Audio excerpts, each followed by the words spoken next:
Hello friends, slate chalk and টকের আজকের নিবেদন নারায়ণ গঙ্গোপাধ্যায়ের লেখা একটি ছোট গল্প দেনা।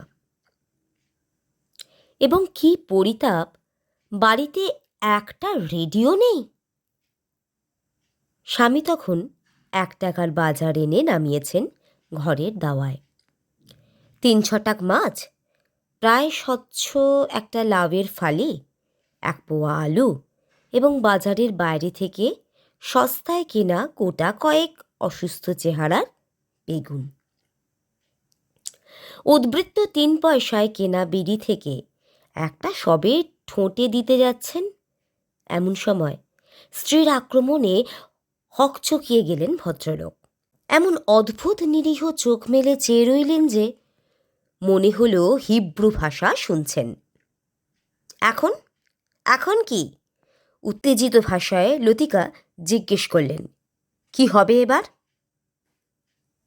কিসের কি হবে? শিবদাসবাবু তখনও বিস্ময়ে হাবুডুবু খাচ্ছেন। ব্যাপারটা কি? লতিকা এবার গলা তুললেন। দোতলায় অহংকারে মটমট করা মোটা গিন্নিকে শোনাবার মতো করে স্বরগ্রাম ওপরে তুলে দিয়ে বললেন, উমা রেডিওতে প্রোগ্রাম পেয়েছে। 95 টাকা মাইনে আর 35 টাকা ডিয়ের শিবদাসবাবু এমন একটা ধ্বনি তুললেন যে সেটা আতঙ্ক না উল্লাস ভালো করে বোঝা গেল না। এই দেখো, সঙ্গে সঙ্গেই সরকারি নামাঙ্কিত এবং সার্ভিস লেখা স্ট্যাম্প আটা মেটে রঙের নামখানা লতিকা এগিয়ে দিলেন স্বামীর দিকে। আবার দোতলায় মোটা গিন্নির কানে মধুবৃষ্টি করে চড়া পর্দায় জানালেন, 12ই এপ্রিল বেলা 2টোর সময় 15 মিনিটের প্রোগ্রাম, 15 টাকা পাবে। রাত 2টোর সময় হঠাৎ একখানা অনিশ্চিত এক্সপ্রেস টেলিগ্রাম এলে যে আতঙ্ক আর উত্তেজনা নিয়ে মানুষ খাম ছেড়ে, তেমনভাবেই কাঁপা হাতে ছাপানো ফর্মের ওপর টাইপ করা চিঠিখানা খুললেন শিবদাস। বাঁ হাত দিয়ে চশমাটা ঠিক করে নিলেন। তারপর দ্রুত চোখ বুলিয়ে গেলেন। 1বার, 2বার, 3বার, 4বার। না, কোনো ভুল নেই। Uma Dutta, care of Shibnath Dutta, 7-5 Patoldanga lane, Kolkata 9। আর কেউ হতেই পারে না। হঠাৎ যেন চোখ দুটো কেমন ঝাপসা হয়ে যেতে লাগলো শিবদাসের। উমা, উমা কই? উমা দাঁড়িয়েছিল দরজার পাশেই। সুখে আর আনন্দে তার পাখির মতো উড়ে যেতে ইচ্ছে করছে, কিন্তু কেমন একটা লজ্জাও হচ্ছে এখন, পা জড়িয়ে যাচ্ছে যেন। শিবদাস আবার ডাকলেন, উমা, উমা কোথায়? উমা বেরিয়ে এলো এবার। কালো রোগা চেহারার মেয়ে, বিয়ের বাজারে যারা প্রথম দৃষ্টিতেই বাতিল হয়ে যায়। সামনে এসে দাঁড়ালো মাথা নিচু করে। শিবদাস কিছুক্ষণ মেয়ের দিকে তাকিয়ে রইলেন। সত্যি চোখ দুটো ঝাপসা হয়ে যেতে চাইছে। কাল সন্ধেবেলাতেই 20 বছরের এক কুদর্শনা অনুরা মেয়েটির মৃত্যু কামনা করেছিলেন শিবদাস। মাত্র 7.5 টাকা দিয়ে মাসের শেষ 5 দিন কি করে চালাবেন তার সূক্ষ্ম হিসেব করতে বসে উমার গলা সাধবার উৎপাতে হিংস্র হয়ে ভাবছিলেন এক আছাড়ে ওর তানপুরাটা ভেঙে দেবেন কিনা। কিন্তু এখন অনুতাপের একটা বোবা বেদনা শিবদাসের বুকের ভিতরে লতিয়ে লতিয়ে উঠতে লাগলো। আশ্চর্য সুন্দরী মনে হলো এই শীর্ণ দেহিনী কুরূপা মেয়েটিকে। কালো,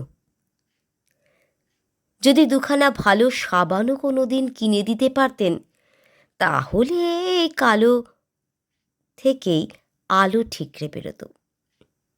যদি পেট ভরে এক মুঠো খেতে দিতে পারতেন, তাহলে এই কালো মেয়েই ফুটে উঠত কৃষ্ণকলির মতো। চোখে জল আসছে নাকি? সঙ্গে সঙ্গে নিজেকে সামলে নিলেন শিবদাস। ধরা গলায় বললেন, দে দে, শিগগির ডুপ্লিকেটটা সই করে দে, আমি এক্ষুনি রেজিস্ট্রি করে নিয়ে আসি। উমা মৃদুভাবে বললেন, ব্যস্ত হচ্ছ কেন বাবা? 7 দিনের মধ্যে পাঠালেই তো। না না, পোস্ট অফিসকে বিশ্বাস নেই। শিবদাস প্রগলভ হয়ে উঠলেন। ওরা বনগাঁর চিঠি বোম্বেতে নিয়ে গিয়ে ডেলিভারি দেয়। দে শিগগির সই করে, আমি এক্ষুনি রেজিস্টার্ড পোস্টে পাঠিয়ে দিয়ে আসছি, আর বসন্তকেও খবরটা দিয়ে আসি ওই সঙ্গে। উমা চিঠিটা নিয়ে ঘরে ঢুকল। হাতের সইটা কেমন আঁকা বাঁকা হয়ে যাচ্ছে তার। ডুপ্লিকেটটা ছিঁড়িয়ে নিতেও মায়া লাগছে। মনে হচ্ছে কেমন অঙ্গহানি হয়ে যাবে এমন সুন্দর চিঠিটার। আর আর বসন্তদা, সবাই যখন ঠাট্টা করত, যখন পাড়ার 3-4টে ছেলে শুনিয়ে শুনিয়ে তার গানকে ভেঙাত, তার উপর মার অসীম বিশ্বাসও মধ্যে মধ্যে টলে উঠত, তখন শুধু বসন্তদাই হাল ছাড়ত না। বলতো, হবে, নিশ্চয়ই হবে, তোমার গান গলায় তোমার আছেই, কেবল তাকে আর একটু পথ করে নিতে হবে, সুরের ভেতর আরও একটু খেলতে দিতে হবে। নাও ধরো তানপুরা। হ্যাঁ, খেয়াল আছে তো, এটা ঝাঁপতাল। এক টুকরো চিঠিও লিখে দিলে কেমন হয় বসন্তদাকে, ছোট্ট একখানি চিঠি। কিন্তু সময় পাওয়া গেল না। বাইরে থেকে শিবদাসের হাঁক এলো, কই রে, এত দেরি হচ্ছে কেন? আমার যে আবার ওদিকে অফিসের বেলা হয়ে যাবে। বসন্তদাকে চিঠি আর লেখা হলো না। শিবদাস বেরিয়ে গেলেন দ্রুত পায়ে। আর দোতলার মোটা গিন্নিকে শুনিয়ে শুনিয়ে লতিকা বলে চললেন, মেয়েটা রেডিওতে গান গাইবে, আর বাড়িতে একটা রেডিও নেই।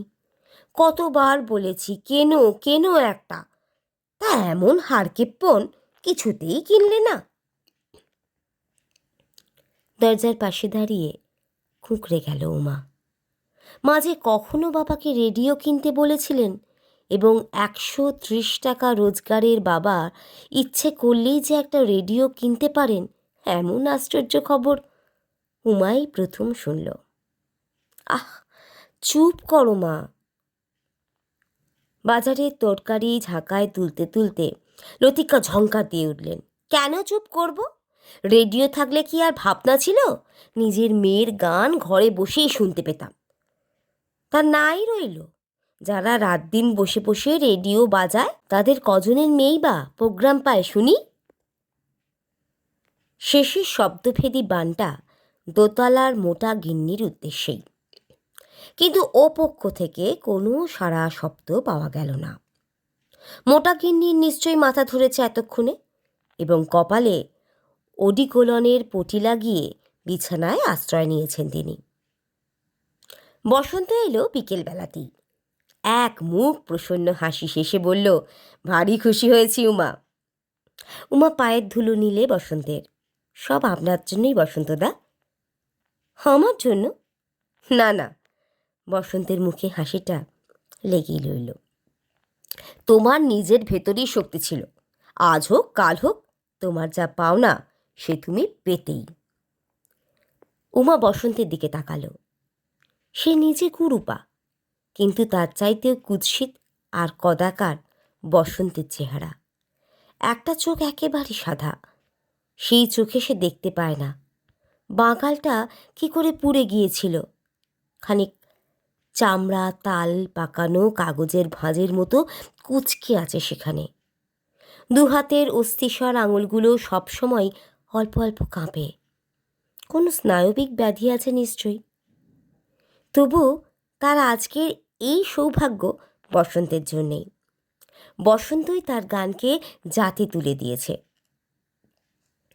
শিবদাসবাবুর বাড়িতে বসন্ত প্রথম এসেছিল কি একটা দূরতম আত্মীয়তার সূত্রে। তাকে দেখেই আঁতকে উঠেছিল উমা। মা গো, কি বিশ্রী চেহারা লোকটার, যেন তাল গাছ থেকে নেমে এসেছে। শিবদাস বলেছিলেন, না না, ছেলেটা খুব ভালো আর খুব বড় গাইয়ে। গাইয়ে? সে পরিচয় পেতেও দেরি হয়নি।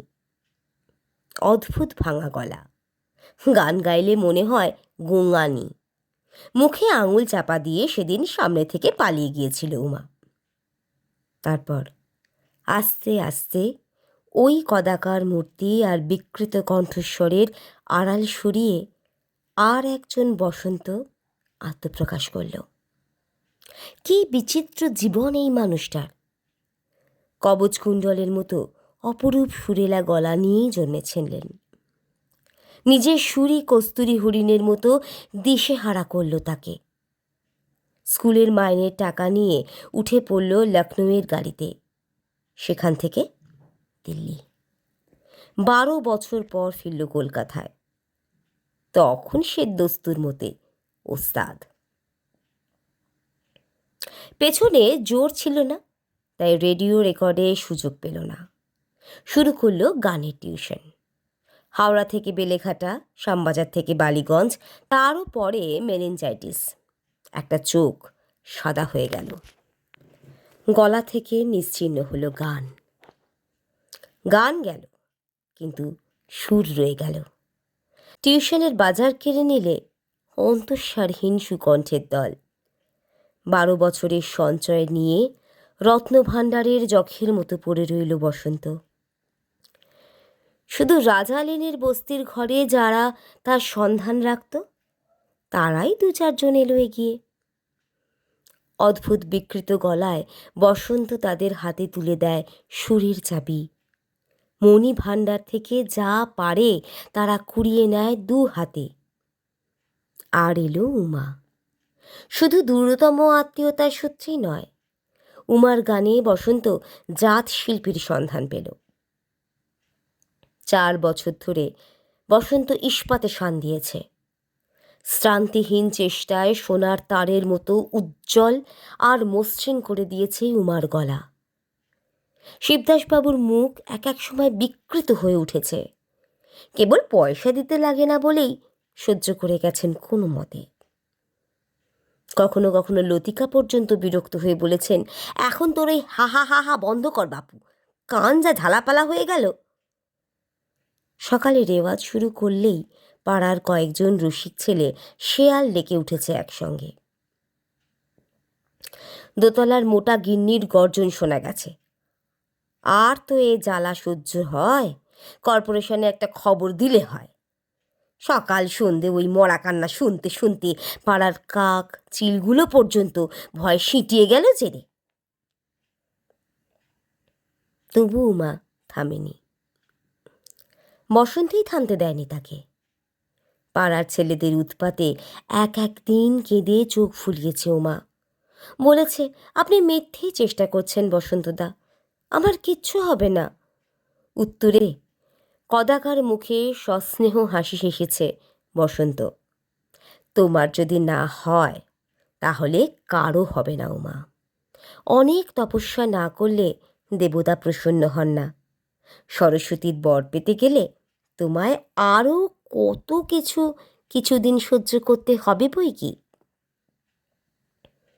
সেই তপস্যার আজকে প্রথম ফল। রেডিওতে প্রথম প্রোগ্রাম। বসন্তের জিত হয়েছে আজকে। উমা তাকিয়ে রইল বসন্তের দিকে। যেমনভাবে সকালে শিবদাস আবিষ্কার করেছিলেন, তেমনি করে সেও যেন দেখতে পেল। ভারী সুন্দর, ভারী স্নিগ্ধ বসন্তদার মুখখানা। লতিকা ঘরে ঢুকলেন। এই যে বসন্ত, কখন এলে? উচ্ছ্বসিত হয়ে বললেন, শুনেছ তো খবর? দেখেছ চিঠিখানা? উমা হাসল। চিঠি আর কি করে দেখবেন মা, তুমিই তো ওটা হাতে করে এ বাড়ি ও বাড়ি ঘুরে বেড়াচ্ছ। লতিকা লজ্জা পেলেন, খামখানা বাড়িয়ে দিলেন বসন্তের দিকে। স্বল্প শিক্ষিত বসন্ত ঠোঁট বিড়বিড় করে ইংরাজি শব্দে হোঁচট খেতে খেতে কোনো মতে পড়ে ফেলল চিঠিটা। সাদা চোখটা পর্যন্ত যেন খুশিতে জ্বলে উঠল তার।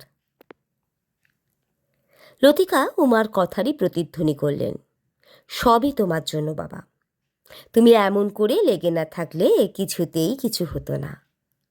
শেষ পর্যন্ত মেয়েটা তবু তোমার মুখ রেখেছে। তা একটু বসো, আমি একটু চা করে আনি, দুটো মিষ্টিও আনাই তোমার জন্য। বসন্ত কুণ্ঠিত হয়ে বললে, না থাক থাক, আপনি বিব্রত হবেন না। আমার গ্যাস্ট্রিক গোলমাল আছে, বাজারের খাবার সহ্য হবে না।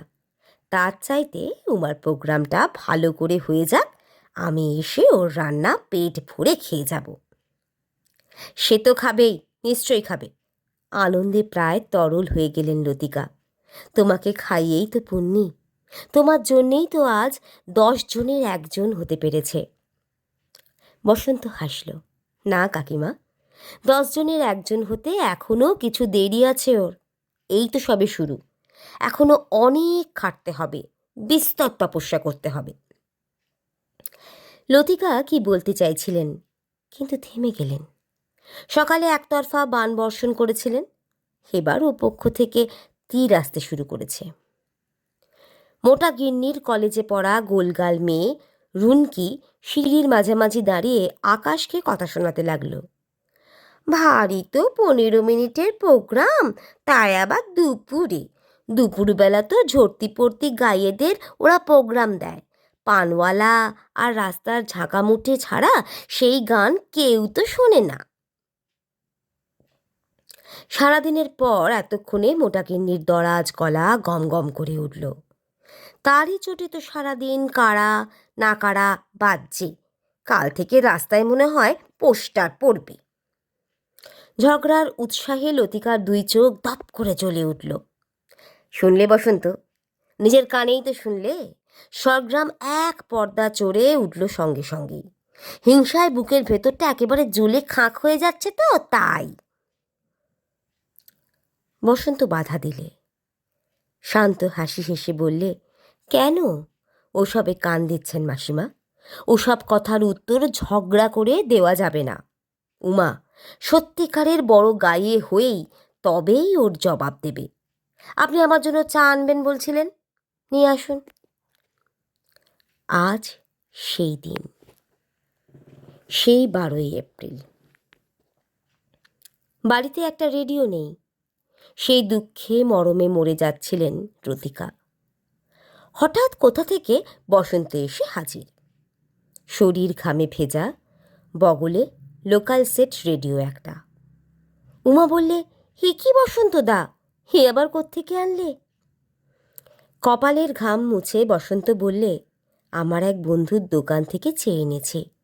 মাসিমার এত শখ তোমার গান শোনার, অথচ শুনতে পাবেন না, তাও কি হয়? লতিকা উল্লসিত হয়ে বললেন, বেশ করেছো বাবা, খুব ভালো করেছো। পরের বাড়িতে কার কাছে শুনতে যাব? কত ঠেকার করবে ঠিক নেই।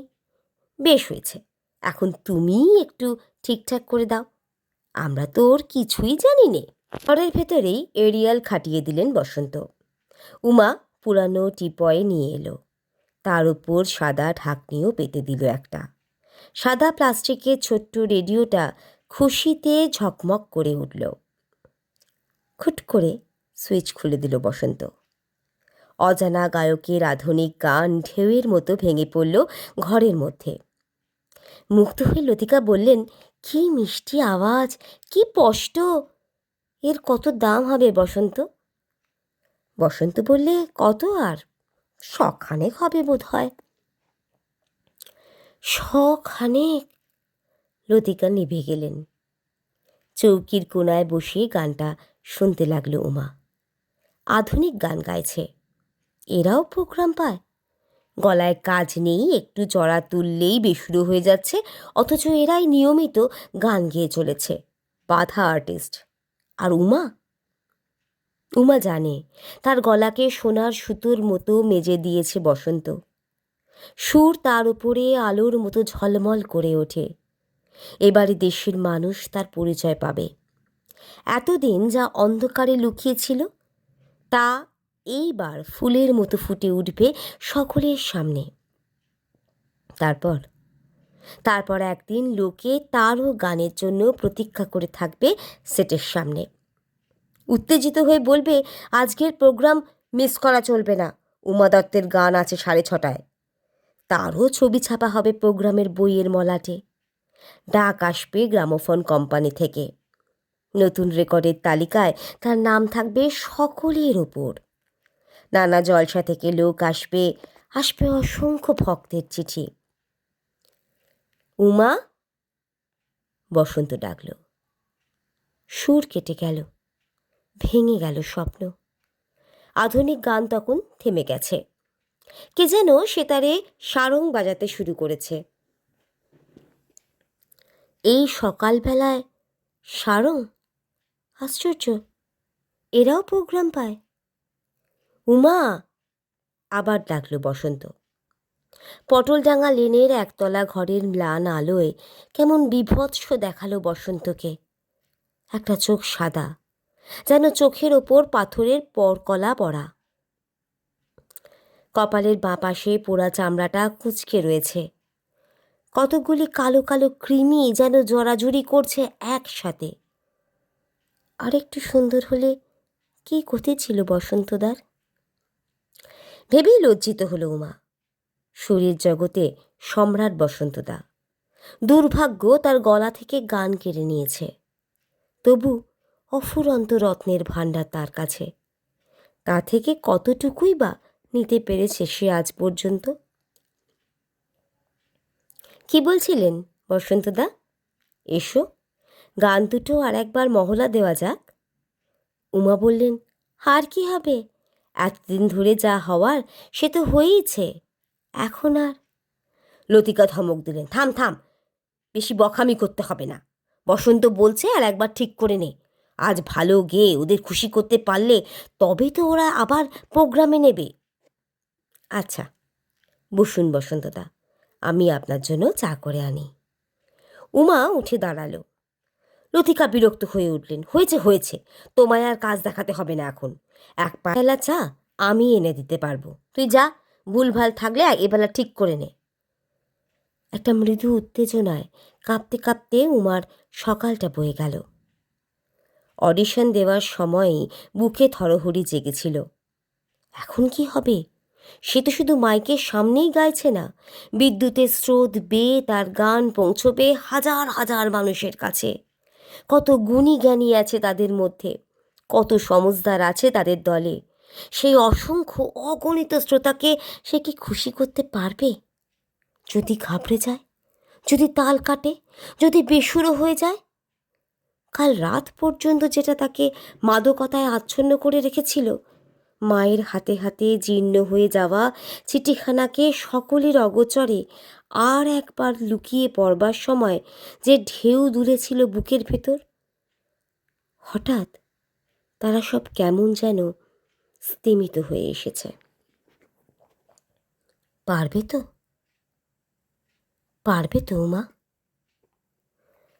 বসন্তদা বলেছেন কোনো ভয় নেই, কিন্তু ভরসাই বা কোথায়? এখন তো বসন্তদা সামনে থাকবে না, অভয় দিয়ে বলবে না, ঠিক হচ্ছে এগিয়ে যাও। সব অপরিচিত, সবাই অনাত্মীয়। স্নেহের চোখ দিয়ে তারা কেউ তাকে দেখবে না, যাচাই করে নেবে। উমার হাত পা যেন হিম হয়ে আসতে চাইল। হঠাৎ মনে হলো রেডিও প্রোগ্রাম তার দরকার নেই। একটা ঝড় বৃষ্টির সাইক্লোন কিছু হোক, ট্রাফিক বন্ধ হয়ে যাক কলকাতায়, উমাকে যেন রেডিও স্টেশনে যেতে না হয়। কিন্তু কিছুই হলো না। চৈত্র মাসের তীক্ষ্ণ উজ্জ্বল আকাশে জেগে রইল ক্ষুরধার সূর্য। ঘড়ির কাঁটা চলল লাফে লাফে। তারপর যথাসময়ে এলো বসন্ত। 1:15 এখন। রেডি তো উমা? 12:30 থেকেই লতিকা উমাকে কাপড় পরিয়ে বসিয়ে রেখেছেন। 1টা থেকেই অধৈর্য হয়ে উঠেছিলেন, কেন এখনও আসছে না বসন্ত। আর রেডিওর সামনে বসে গান খবর সব শুনছিলেন কান পেতে। সঙ্গে সঙ্গেই তাড়া লাগালেন তিনি, নে নে তাড়াতাড়ি ওঠ, ও কি কান পোড়া পড়ে রইল যে। তুমি ওকে একটু উৎসাহ দিয়ে বলো তো বাবা বসন্ত, যেরকম ভয় পাচ্ছে। বসন্ত তার কুৎসিত মুখে খানিকটা সুন্দর হাসি হাসল। কোনো ভাবনা নেই মাসিমা, দেখবেন ও ভালো গাইবেই। মাকে একটা প্রণাম করে নাও উমা। দুরু দুরু বুকে বসন্তের সঙ্গে বেরোলো উমা। দোরগোড়ায় দাঁড়িয়ে লতিকা বলতে লাগলেন, দুগ্গা দুগ্গা, আহা, উমা আজ প্রথম রেডিওতে গান গাইবে। ওর বাবা কেবল শুনতে পেল না, কি যে পোড়া অফিস, একটা দিনও ছাই ছুটি দেবে না। ওপর থেকে দোতলার মোটা গিন্নির একটা চাপা হাসি যেন শোনা গেল। একবার অগ্নিদৃষ্টি তুলে লতিকা অলক্ষ্য মেঘনাথকে খুঁজলেন। তারপর ঘরে এসে রেডিওটাকে পুরো দমে খুলে দিয়ে বসে রইলেন ব্যাকুল প্রতীক্ষায়। কিছুতেই রেডিও স্টেশনের ভেতরে ঢুকল না বসন্ত। চোরের মতো দাঁড়িয়ে রইল বাইরে। আপনি আসবেন না বসন্তদা? না না, আমি এখানেই থাকি। আমার যে বড় ভয় করছে। উমা ঠোঁট কাঁপতে লাগলো। কিচ্ছু ভাবনা নেই, চলে যাও ভেতরে। অগত্যা এগিয়ে গেল উমা। যেতে যেতে বার কয়েক করুণ চোখে ফিরে তাকালো। মাথা নেড়ে নিঃশব্দে উৎসাহ পাঠান বসন্ত। মাথার ওপর চৈত্রের রোদ চলছে, পথে গলে যাচ্ছে পিচ। হাইকোর্ট যাত্রী লক্ষ্মী ছাড়া চেহারার ট্রামগুলো কর্কশ শব্দ তুলে ঝাঁকুনি খেতে খেতে এগিয়ে চলেছে। বসন্ত হাতের পিঠে কপালের ঘাম মুছে ফেলল একবার। এখনও 20 মিনিট দেরি। দুপায়ে গিয়ে এসে দাঁড়ালো লালদিঘির রেলিংয়ের পাশে। টেলিফোনের নতুন সাদা বিশাল ঘরটা রোদে অদ্ভুতভাবে ছকছক করছে। কাঁচের জানলাগুলো থেকে যেন ঠিকরে পড়ছে হীরের ধার। চারিদিকে অবিশ্রাম ক্লান্ত কর্মযাত্রা। বসন্ত তাকিয়ে তাকিয়ে দেখতে লাগলো। এরই ভিতরে নিরুদ্বিগ্ন চিত্তে প্রায় ন্যাড়া একটা গাছের ডালে একজোড়া কাক নিবিষ্ট মনে বসে রয়েছে। উমার চাইতেও চঞ্চল হয়ে উঠেছে বসন্ত। ঘড়ির কাঁটা যত এগোচ্ছে রক্তের মধ্যে ততই ঝড়ের মতো সনসনানি উঠছে একটা। ধুলো পড়া ময়লা রেলিংটাকে সে মুঠো করে চেপে ধরল। তার হাঁটু দুটো কাঁপছে। মাথার ওপর গাছের একটা হালকা ছায়া আছে বটে, তবু কি অসহ্য তাপ ঠিকরে আসছে তার ভেতর থেকে। একটা বিড়ি ধরিয়েই ফেলে দিল বসন্ত। বিশ্রী তেঁতো লাগছে মুখটা। পকেটে হাত দিতেই একটা এলাচের খোসা পাওয়া গেল। নির্মমভাবে সেইটিকেই চিবুতে লাগলো চুইংগামের মতো। 1:57, 1:58, ঠিক রেডিও স্টেশনের সামনেই একটা পানের দোকানে রেডিও সেট দেখেছে বসন্ত। একটু আগেও সেটা বাজছিল। ঘরমাক্ত দেহে সেই দিকেই চলল পায়ে পায়ে। হৃৎপিণ্ডে শীত ধরিয়ে দেওয়া একটা ঘোষণা। তারপর বাজনা। তারপর গান গাইছে উমা। হ্যাঁ, উমাই, সেই চেনা গলা, সোনার তারের মতো তাকে মেজে ঘষে মসৃণ করে দিয়েছে। সেই সুর, যে সুর দিনের পর দিন শিখিয়েছে একনিষ্ঠভাবে। পারবে তো উমা? পারছে, চমৎকার পারছে। প্রথম মিনিট খানেক যেন একটু আড়ষ্ট লাগছিল, এখন ঝলকে ঝলকে আলোর মতো বেরিয়ে আসছে গান। কিন্তু কজন শুনছে কান পেতে? বসন্ত একবার ভ্রুকুটি করে তাকালো চারিদিক। ঝরঝরে ট্রামগুলো অসহ্য আওয়াজ তুলিয়ে ছুটে চলেছে। পথ চলতি মানুষগুলো একবারও থেমে দাঁড়াচ্ছে না উমার গানের আকর্ষণে। এমনকি হতভাগা পানওয়ালাটা পর্যন্ত শুনছে না গানটা। একজন খরিদ্দারের সঙ্গে গল্প করছে সমানে। বেরসিক, ক্ষুব্ধভাবে স্বগোক্তি করল বসন্ত। সত্যি খুবই ভালো গাইছে উমা। এত ভালো এর আগে যেন ও কখনো গায়নি। কিন্তু এমন দুমদুম করে কেন তবলা পেটাচ্ছে তবলচিটা? যেন জয়ঢাক বাজাচ্ছে। খারাপ করে দিচ্ছে গানটা। নির্ভুল সুরের পরিক্রমা শেষ করে উমা এসে থামল।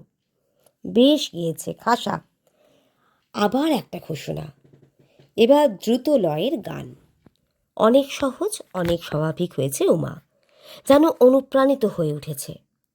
একটা ছোকরা তাল দিতে দিতে চলে গেল। কথার ফাঁকে ফাঁকে পানওয়ালার মাথা দুলছে, আস্তে আস্তে। বসন্ত বলে ফেলল, বাহ, বেশ হচ্ছে। পানওয়ালা ফিরে তাকালো। কিছু বলছেন বাবু? লজ্জিত হয়ে বসন্ত বললে, না না, ও কিছু না। গান শেষ হলো। চমৎকার উতলে গেছে উমা। প্রথম দিনেই সচরাচর এত ভালো গাইতে শোনা যায় না। আনন্দে গৌরবে উদ্ভাসিত হয়ে অভিনন্দন জানাবার জন্যে বসন্ত গেটের সামনে এসে দাঁড়ালো। 5 মিনিট, 10 মিনিট, 12 মিনিট। মাথার উপরে চৈত্রের সূর্য, পথে পিচ গলছে, পানওয়ালার রেডিও থেকে রুক্ষ গলায় পল্লী সঙ্গীত ভেসে আসছে, ঝুমুর গাইছে। বসন্তের অসহ্য বোধ হলো। ওর নাম ঝুমুর নয়, ঝুমুরের ক্যারিকেচার। ওর চাইতে অনেক অনেক ভালো ঝুমুর আসে উমার গলায়। ট্রামের শব্দ, বাঁশের ভেঁপু, পোড়া তেলের কটু গন্ধ, তপ্ত হাওয়ায় ছড়িয়ে দেওয়া মোটর, লক্ষ লক্ষ ধারালো লোহার শিকের মতো রোদের ছোঁয়া। এখনো কেন আসছে না উমা? উমা এলো আরও 10 মিনিট পরে। শার্টের তলায় বসন্তের গেঞ্জিটা যখন ভিজে চপচপে হয়ে গেছে তখন। কিন্তু একা এলো না, সঙ্গে বেরিয়ে এলো আর একজন। এই মানুষটাকে অনেকবার দেখেছে বসন্ত, গানের জলসায়, অসংখ্য পত্রপত্রিকার পাতায়। শীতাংশু চ্যাটার্জি, দুর্দান্ত আধুনিক গাইয়ে। বাংলাদেশ পাগল হয়ে থাকে শীতাংশুর নামে। উমা খুশিতে ঝলমল করতে করতে আসছে তার সঙ্গে, তার হাতে সবুজ রঙের ভাঁজ করা চেকটা। উমার দৃষ্টি তখন সুদর্শন দীর্ঘকায় শীতাংশুর মুখের দিকে। অল্প অল্প স্নিগ্ধ প্রশ্রয়ের হাসি হাসছে শীতাংশু। উচ্ছ্বাস উমা বলছে, সত্যি ডুয়েট রেকর্ড করবেন আমার সঙ্গে? সত্যি? আর কি দাঁড়ায় বসন্ত, আর কি দাঁড়াতে পারে? একটা চোখ সাদা, কপালে খানিক পোড়া কোকড়ানো চামড়া, বিশ্রী ভাঙা গলার স্বর। শীতাংশুর সামনে দাঁড়াবার সাহস আছে নাকি বসন্তের? চট করে সামনের হাইকোর্টের ট্রামটাতেই উঠে পড়ল বসন্ত। উমা দেখবার আগেই। এই নিয়ে 3 জন মনে মনে জানত, ঠিকই জানত এবারেও এমনই কিছু একটা নিশ্চয়ই ঘটবে। কিন্তু আজ দুপুরের রোদের শলায় যেন বিষ মেশানো ছিল। ইডেন গার্ডেনে শ্যাওলা ভরা বদ্ধ জলাটার পাশে মরা ঘাসের মধ্যে পা ছড়িয়ে দিয়ে কিছুক্ষণ ধরে সেই বিষের জ্বালায় জ্বলল বসন্ত, অনেকক্ষণ ধরে। তারপর বিকেলের গাড়িতে চলে গেল দেশে। বর্ধমানের দূর গ্রামের একটা ভাঙা বাড়িতে কিছুদিন মুখ খুঁজরে পড়ে থাকার জন্য। পালাটা বসন্ত শেষ করতেই চেয়েছিল, কিন্তু উমাই যে তাকে থামতে দেবে না কে জানত সে কথা।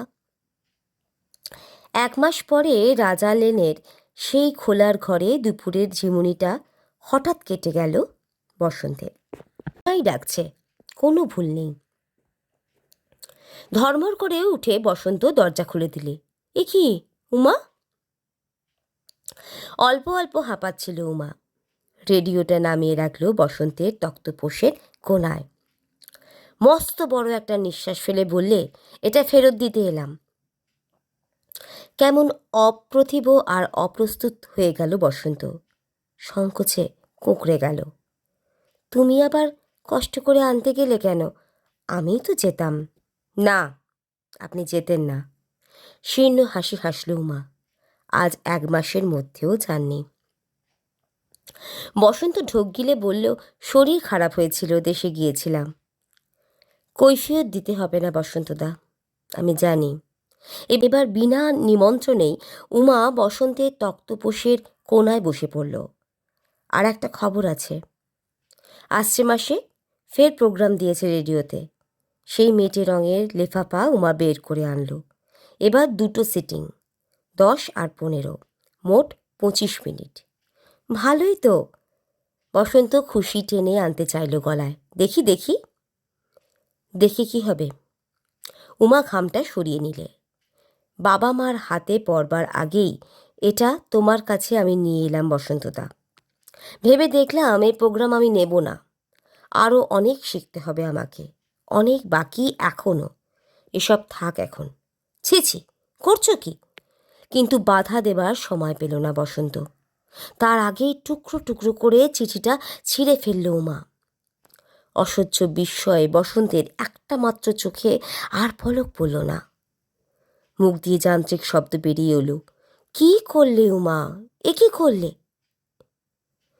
ঘরের বিষণ্ণ ছায়ায় একবারের জন্য বসন্তের মুখখানা অদ্ভুত কুৎসিত লাগলো উমার। হঠাৎ যেন বসন্তকে একটা একচক্ষু দানবের মতো মনে হলো। ছেঁড়া চিঠির টুকরোগুলোর দিকে তাকিয়ে নারী ঘেরা যন্ত্রণা আর্তনাদ করে উঠল বুকের মধ্যে। তারপর আবার শীর্ণ হাসি শেষে উমা বললে, এই ভালো হলো বসন্তদা, এখনো তো আমার অনেক শেখা বাকি আছে। ব্যস্ত হয়ে কি লাভ?